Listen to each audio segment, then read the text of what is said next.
Every woman in Coldwater Flats had an opinion about Sylvie Marchand, and not one of them kept it to themselves. She was too loud at the grain auctions, too quick to correct the assayer's numbers, too comfortable walking into the land registry office alone, without a husband at her elbow or a brother trailing behind. She wore her hair pinned up sharp and practical, not soft. She drove her own wagon, and she drove it fast. When she laughed from her chest, not her throat, and the sound carried across the street whether people wanted to hear it or not. 31 years old, unmarried, and the sole owner of the Marchand mineral claim north of the Black Ridge Pass. A claim her father had registered in her name the week before he died, which some people in town called sentimental and others called a terrible mistake. Sylvie called it Tuesday. She had been running the claim for 3 years by the time Fletcher Dade rode into Coldwater Flats on a gray October morning with a survey kit on his back and a letter of commission from the territorial office in his pocket. He tied his horse at the post in front of Hewson's general store, bought a tin of tobacco he didn't need, and asked the man behind the counter where he might find the Marchand operation. Hewson looked at him for a moment over the counter. "North Road," he said. 20 minutes past the mill. You'll see the marker. Word of advice, knock before you touch anything. Fletcher thanked him and didn't ask why. He found out on his own. The survey commission had been routine business, or so it appeared on paper. A boundary dispute between the Marchand claim and the Crown land adjacent to it, a thin strip of contested ground that the territorial office wanted measured and settled before the spring filing window opened. Fletcher had done 100 jobs like it. He expected 2 days of work, a signed report, and a quiet ride back south before the first snowfall. He did not expect Sylvie Marchand to already be standing at the boundary marker with her own transit level and a notebook full of measurements when he arrived. She did not look up when he rode in. She was sighting along the instrument with the focused stillness of someone who had been at it for a while and had no interest in being interrupted. Her coat was canvas, worn at the elbows. Her boots were the kind that had been waterproofed and re-waterproofed until they were almost black. The notebook she was writing in was thick, the cover warped from weather. Fletcher dismounted and waited. She finished what she was writing, capped her pen. Then she looked at him with gray eyes that did not offer much and said, "You're the territorial surveyor. Fletcher Dade, you're 2 days late." He wasn't. The commission letter said the 15th, and the 15th was today. He'd checked it 3 times that morning. "I have the letter if you'd like to see it," he said. "I know what the letter says." She closed the notebook and tucked it under her arm. "I sent the request 6 weeks ago. I've been waiting 6 weeks. I have 3 workers pulling back from the north shaft because we can't expand until this line is settled. 2 days late to me means 2 days of lost wages for them, and I'm the one who has to square that." Fletcher had met difficult clients before. He had met people who were angry, and people who were frightened, and people who had been ground down by systems that didn't work as fast as their problems moved. He was reasonably good at reading which kind he was dealing with. Sylvie Marchand was not angry. She was precise. There was a difference, and it mattered. "Then let's not lose a third," he said. She looked at him for a moment, a brief, assessing look, the kind that measures rather than judges. Then she nodded once and turned back to the instrument. They worked through the afternoon without much conversation, and what conversation there was stayed practical. Fletcher set the chain, Sylvie shot the angles. She had already completed the southern reference points, so they moved north along the contested strip, through scrub pine and over a shallow creek that was running low but cold. She moved efficiently on rough ground, no wasted steps. When Fletcher miscalculated the slope correction on the 3rd station, she caught it before he did and said simply, "Your rod reading's off by half a link," without making a moment of it. He checked. She was right. "I was a draftsman before I ran the claim," she said, not unkindly. "I still do my own maps." He had not expected that, though perhaps he should have. By late afternoon, they had enough data to close the traverse. Fletcher set the last pin while Sylvie noted the final reading. The light was going amber and thin through the pines, and somewhere north of them a camp jay called twice and went quiet. "Your measurements match mine," she said, looking at her notebook, then at his notes.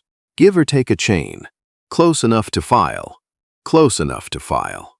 She straightened, and for the first time that day she looked not tired exactly, but like a person at the end of something that had cost her. "I'll have my workers back at the North Shaft Monday." Fletcher began breaking down the transit. Around them the spruce stood still, and the sky was pale yellow behind the ridge. "You did all this before I arrived," he said. "It wasn't a question. I did half of it. I needed a licensed surveyor for the other half to count with the registry." She paused. "That's how it works." He thought about what it must have been like, to know the measurements, to be capable of the work, and to have to wait anyway for a man with a paper credential to make it official. "For what it's worth," he said. "Your traverse was clean." Sylvie looked at him. It was a look he couldn't quite read, not suspicious, not warm, just watchful in the way of someone who has been given compliments that turned out not to mean anything. "I know it was," she said, and she turned back toward the claim. He did not leave the next morning as he'd planned. The Territorial Commission had a second clause, a notation Fletcher had glossed over in the letter that turned out to require a signed acknowledgement from the adjacent landowner, a man named Thurston Keel, who ran cattle on the Crown lease to the east. Finding Thurston Keel meant riding to Coldwater Flats and asking after him, which meant an additional day at minimum. He told Sylvie at the cook fire that evening. She was eating from a tin plate and reading a land report by the light of the lamp. She listened without looking up. "Keel won't be back from the southern range until Friday," she said. "You know him. I know everyone, in 30 miles, who could affect my filing deadline." She turned a page. "You can sleep in the equipment shed. There's a cot." Fletcher accepted the offer.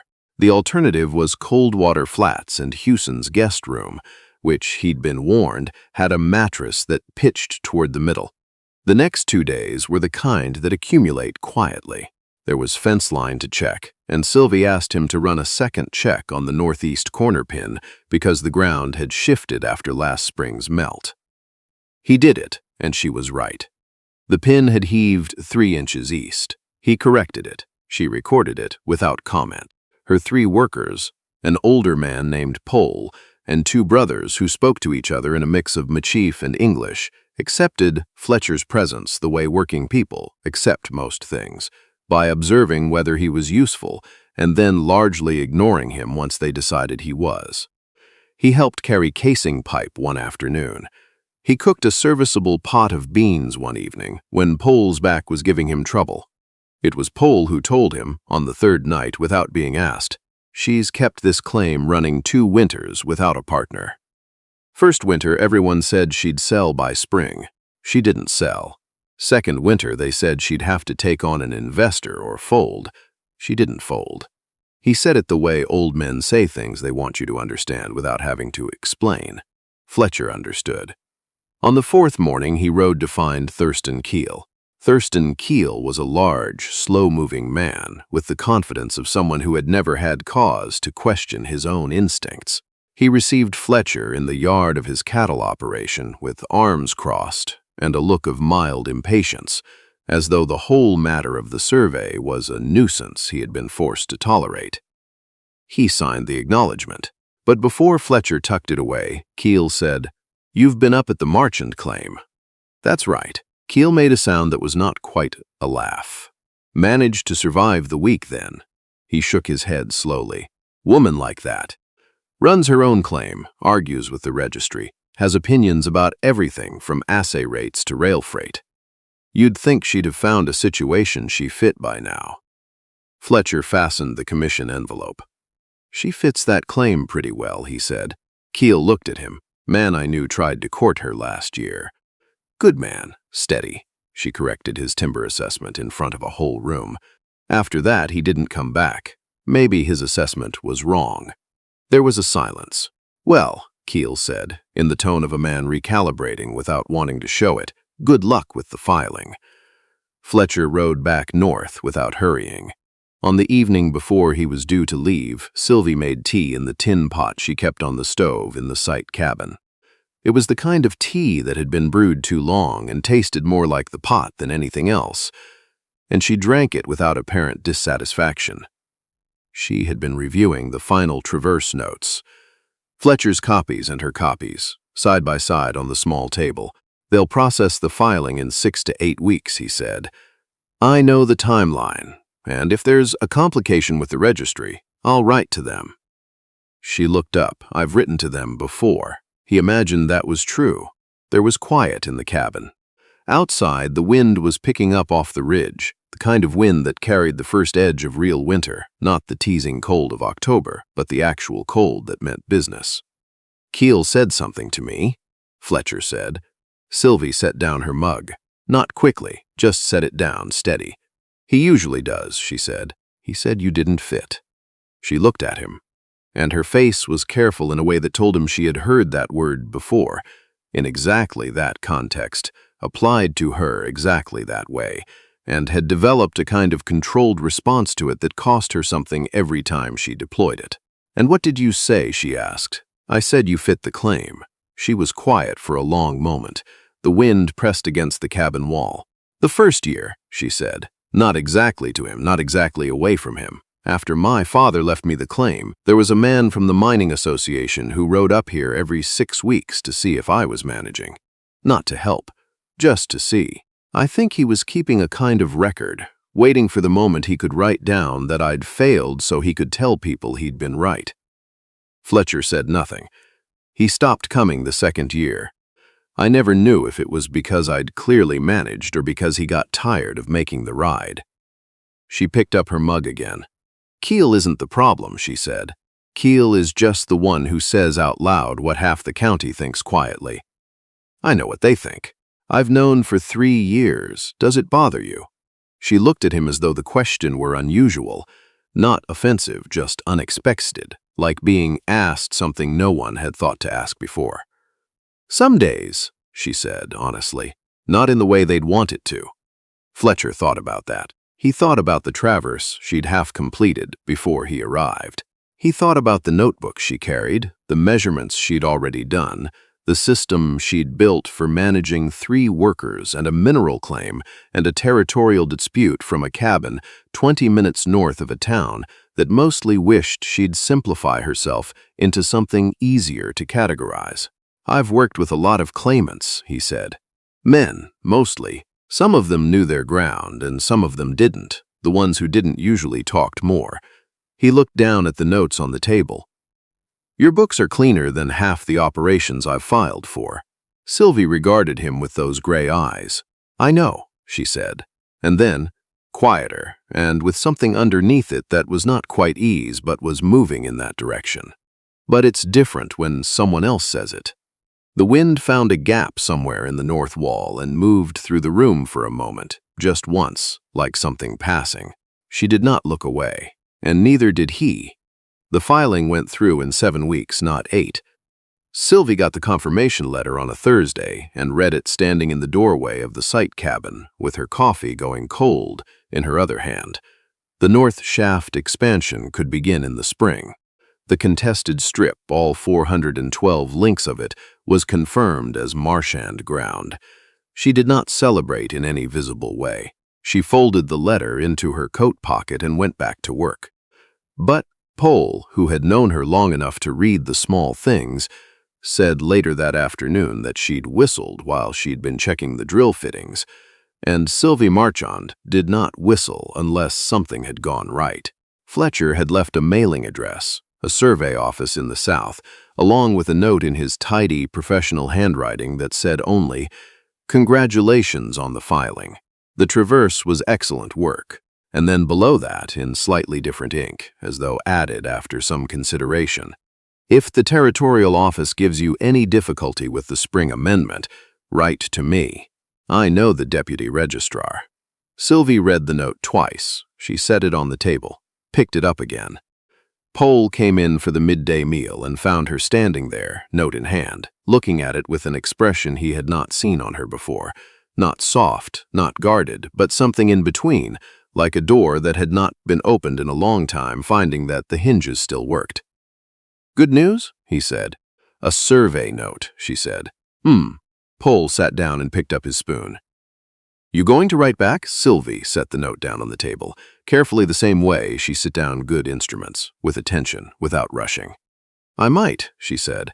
And outside, the first clean snow of the season came down through the pines, soft and straight, the way snow falls when there's no wind to push it sideways, just down, easy and sure, covering everything that had been ground and stone and dispute with something that looked, for a little while, like a beginning. The people of Coldwater Flats would spend the winter months revising their opinions, the way small towns do when the evidence becomes inconvenient.